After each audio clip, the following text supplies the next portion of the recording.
올해 2025년도는 그야말로 말 그대로 다사다난했던 한 해였고 그것이 여전히 진행 중입니다. 매년 연말이 되면 교수신문에서 올해의 사자성어를 정하지요. 올해의 사자성어는 변동불거라는 말이 선정됐습니다. 이 말은 세상이 잠시도 멈추지 않고 끊임없이 흘러가면서 변한다라는 뜻입니다. 이 말을 제안한 서울대 양인일모 교수가 한 인터뷰에서 예로부터 철학자들은 변하는 세상에서 변하지 않는 것을 찾아내고자 애써왔다고 하면서 한국 현대사가 지나치게 격동하는 이유는 원칙이 없기 때문이라며 그저 변화하는 현실을 추종할 것이 아니라 변하지 않는 원리의 탐구에 힘써 변화하는 세상의 원리를 탐구할 수 있는 능력을 갖추어야 할 것이다. 그렇게 이야기했습니다. 저는 이 기사를 보면서 짧은 신앙 칼럼을 보는 것 같았습니다.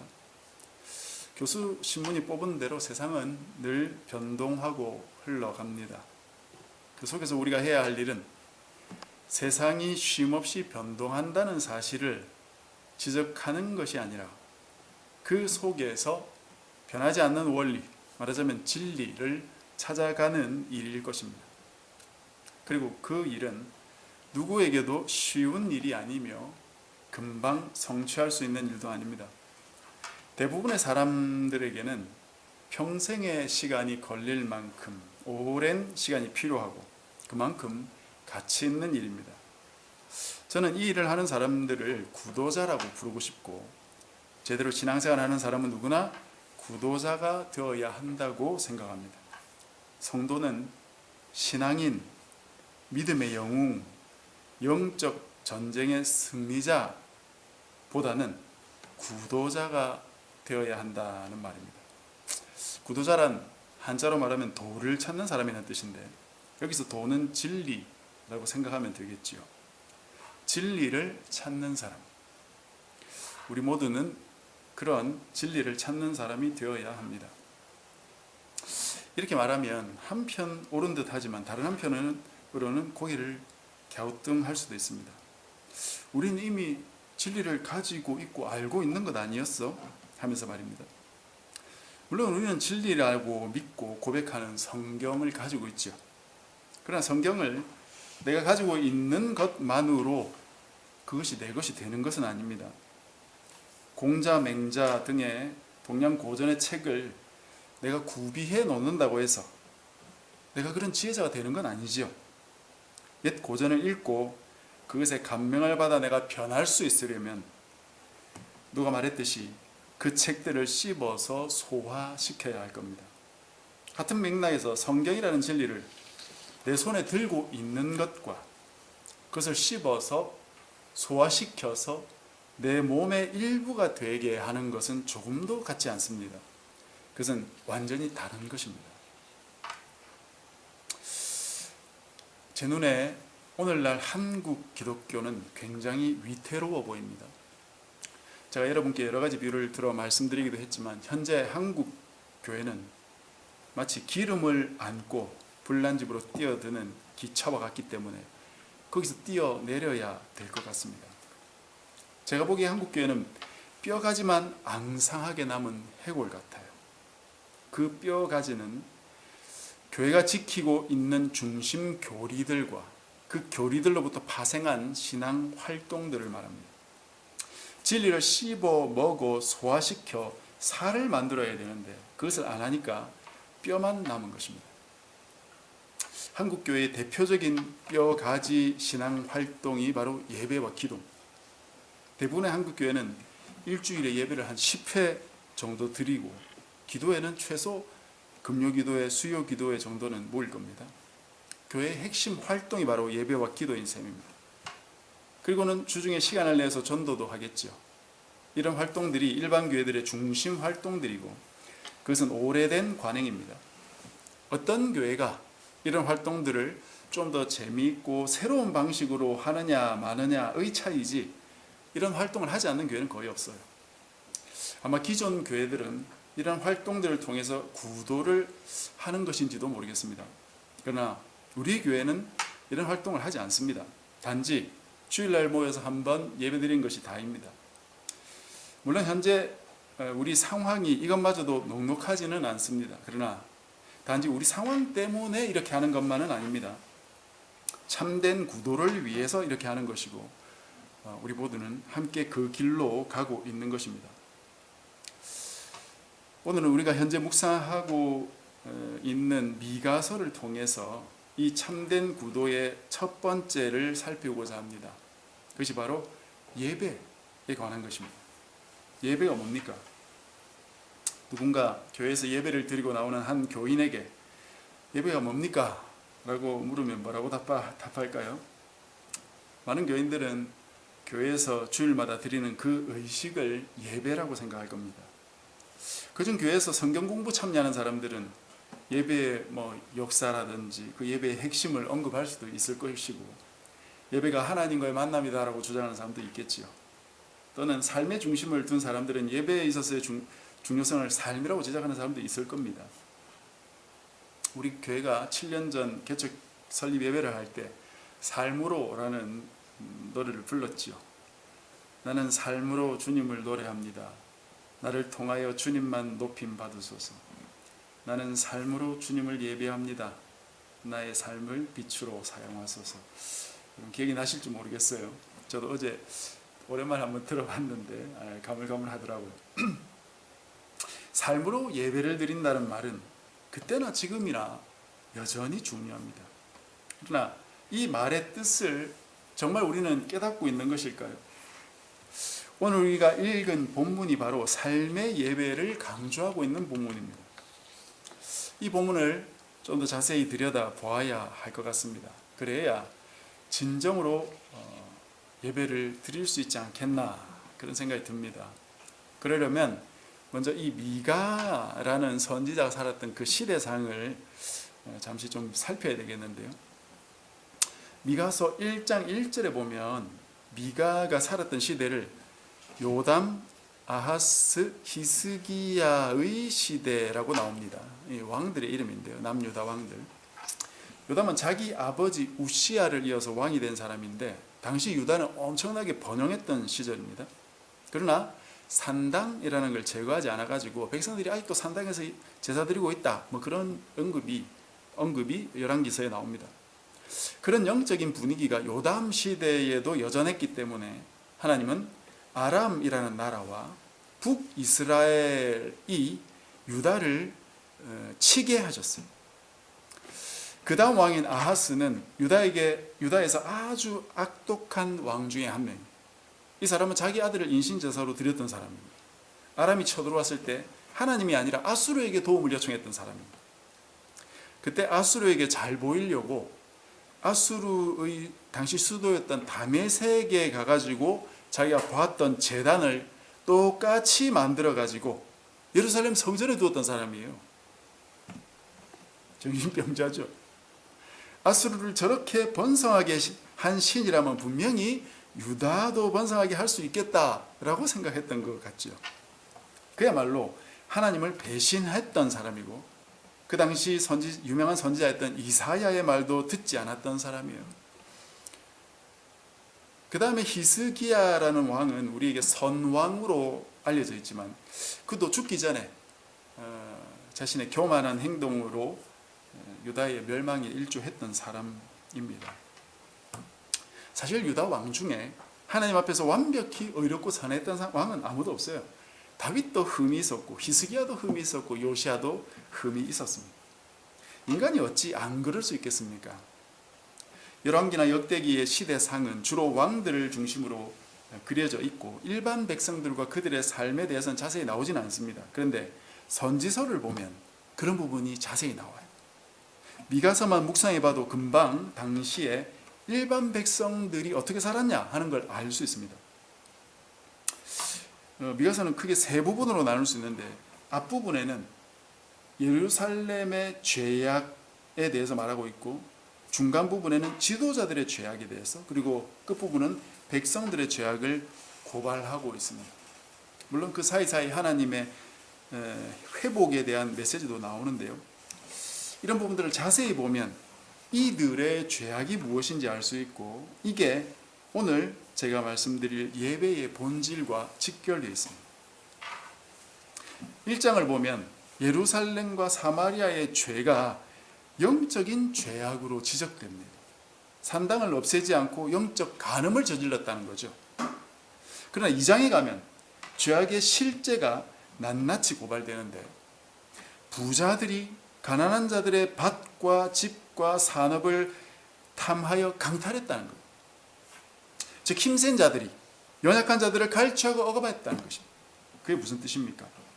영적인 간음이라는 것이 단지 하나님을 버리고 다른 신을 섬기는 것만을 말하는 게 아니고, 한 동네에서 돈 많고 힘센 자들이 가난한 자들을 억압하고 그들의 재물을 빼앗는 행위를 말한다는 것입니다. 영적인 행위는 하나님 앞에서 예배하고 기도하는 것이라기보다 내 주변 이웃들에게 잘하는 것이다 이거죠.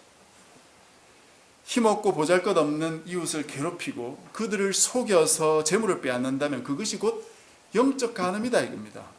아무리 예배 100시간, 1000시간, 기도 100시간 해도 나가서 하나님이 원하지 않는 삶을 산다면 그게 바로 영적인 간음이다 이거예요. 3장도 마찬가지입니다. 3장에 지도자들에 대한 경고가 나옵니다. 이들의 죄에 대해서는 돌려서 말하지 않습니다.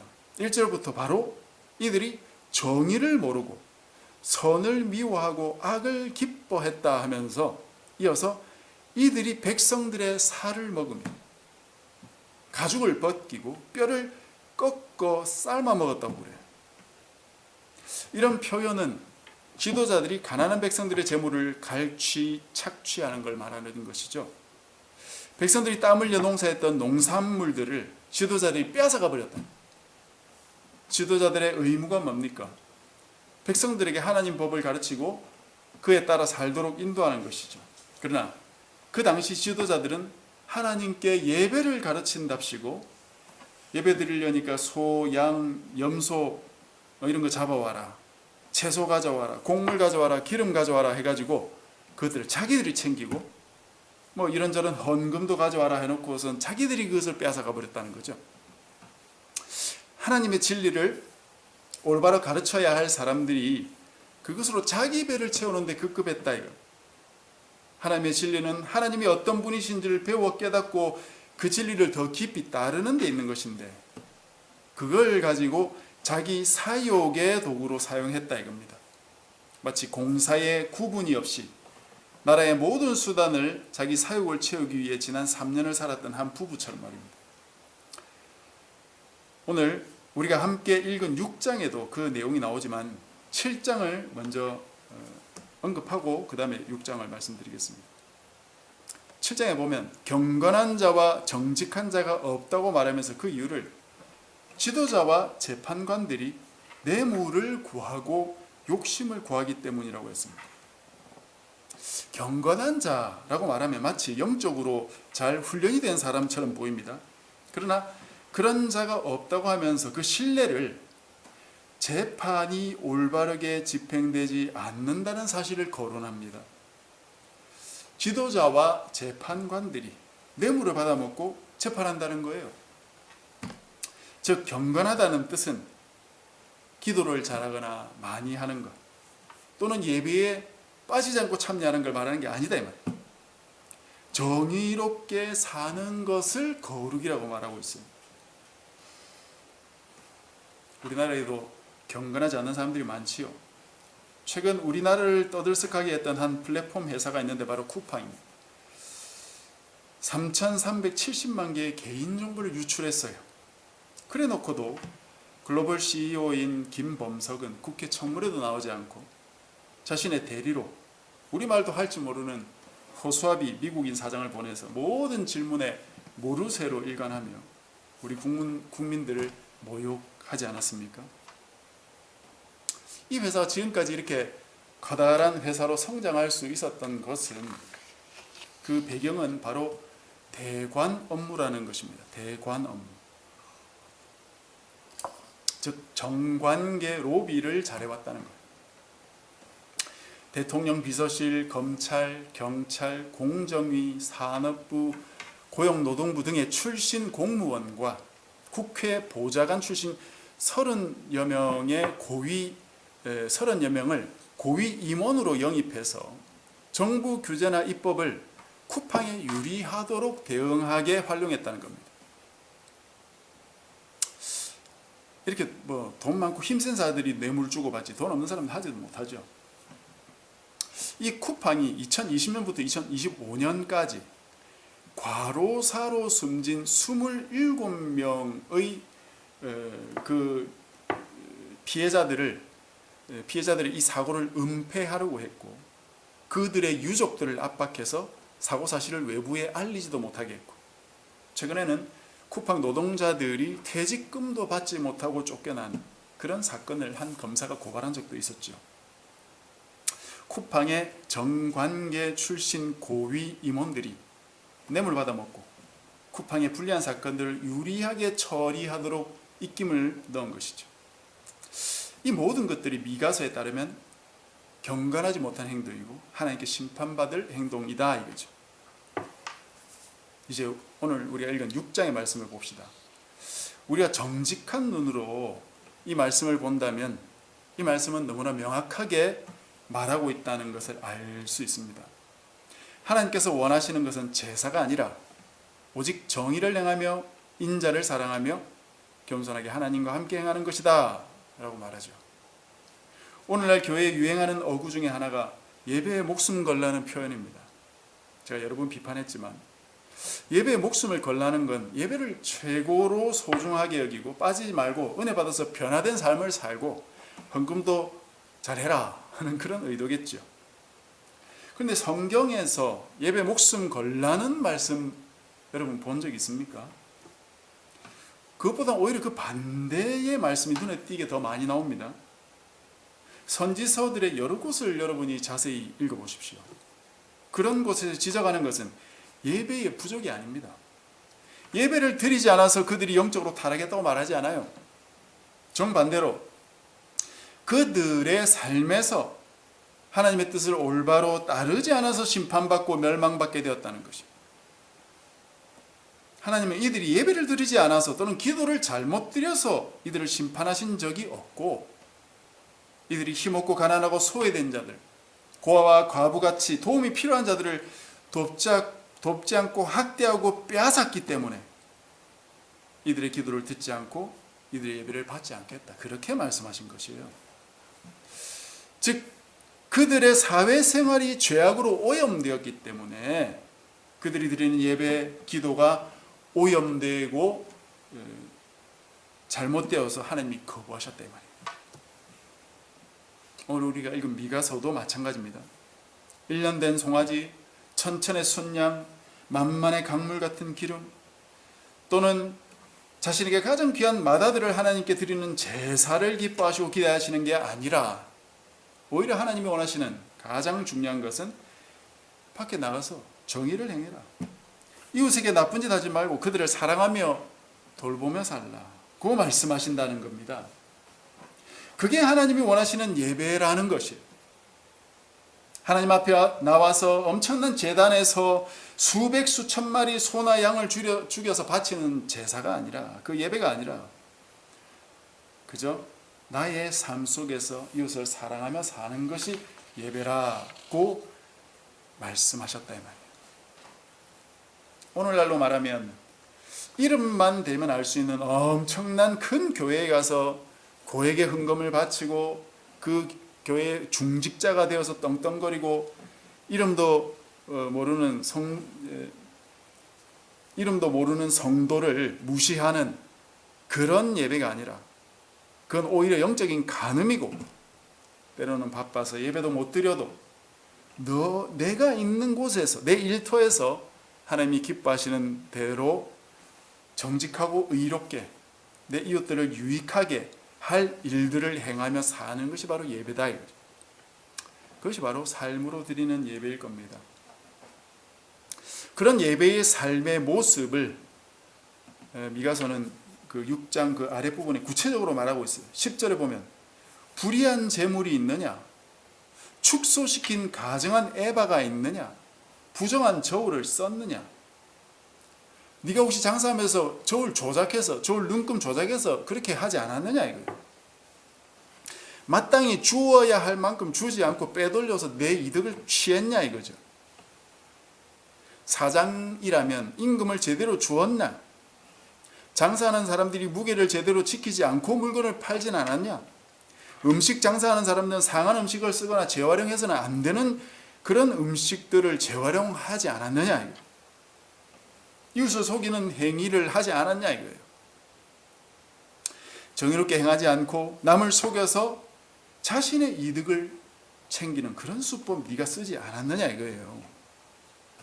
이런 것들이 바로 하나님 앞에서 예배를 잘못 드린 것이다 이 말입니다.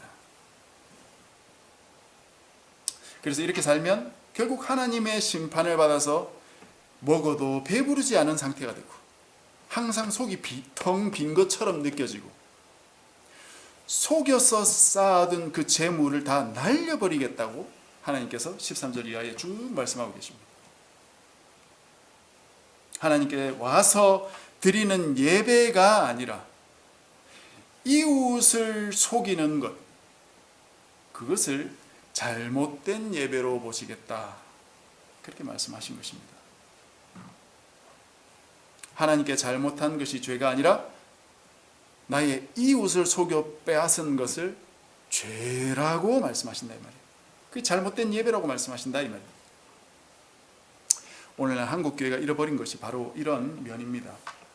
하나님께 부르짖고 예배하고 헌금하고 선교하는 것은 아주 열심히 하죠. 그러나 삶으로 주님을 예배하는 건 거의 전무하다시피 합니다.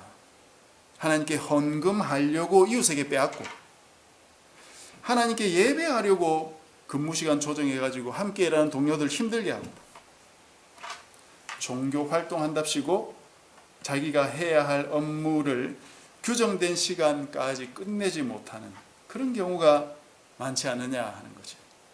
만약 그렇게 한다면 아무리 헌금 잘하고 예배 열심히 드리고 수요 기도회까지 지킨다 해도 예배를 올바로 드리지 않는 영적 간음이다라고 하나님이 말씀하시는 것입니다.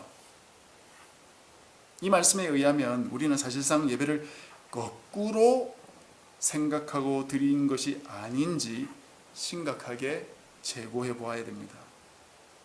하나님이 말씀하시는 예배와 내가 생각하는 예배가 다르지는 않느냐 하는 것입니다. 과연 나는 무엇을 예배라고 생각하고 있습니까? 그것이 성경에 근거한 것입니까?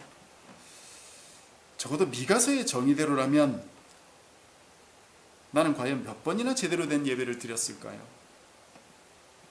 하나님은 주일날이 아니라 평일날 나의 예배를 받고 계신다는 생각을 해본 적이 있습니까? 오늘 우리는 미가서의 이 말씀을 다시 한번 우리 뇌리에 잘 새겨 두어야 되겠습니다. 그래서 하나님 앞에 가서 딴소리하면 안 되겠습니다. 그러기 위해서 다시 한번 더 강조합니다만 하나님께서 주신 말씀을 잘 들여다봐야 됩니다. 하나님이 도대체 무슨 말씀을 하고 있느냐, 그래서 그걸 가지고 내가 가지고 있는 생각이 옳으냐 그르냐를 점검해야 된다. 거기에서 참으로 하나님을 기쁘시게 하는 그런 방법을 우리가 찾아 구도해 나갈 수 있을 것입니다. 그래서 그런 묵상을 통해서 하나님을 기쁘시게 하는 우리 모두가 되어 갔으면 좋겠습니다. 그래서 참된 의미의 구도자가 우리 모두가 다 되었으면 좋겠습니다. 그래서 내가 지금까지 알고 있었던 그런 신앙생활, 내가 알고 있었던 교리들, 그게 다가 아니라 하나님의 말씀을 묵상하면서 내가 혹시 잘못 알고 있었던 것은 없느냐, 그런 것들을 잘 찾아보면서 정말 하나님의 말씀을 통해 진리를 찾아가는 우리 모두가 되시기를 주의 이름으로 간절히 축복합니다.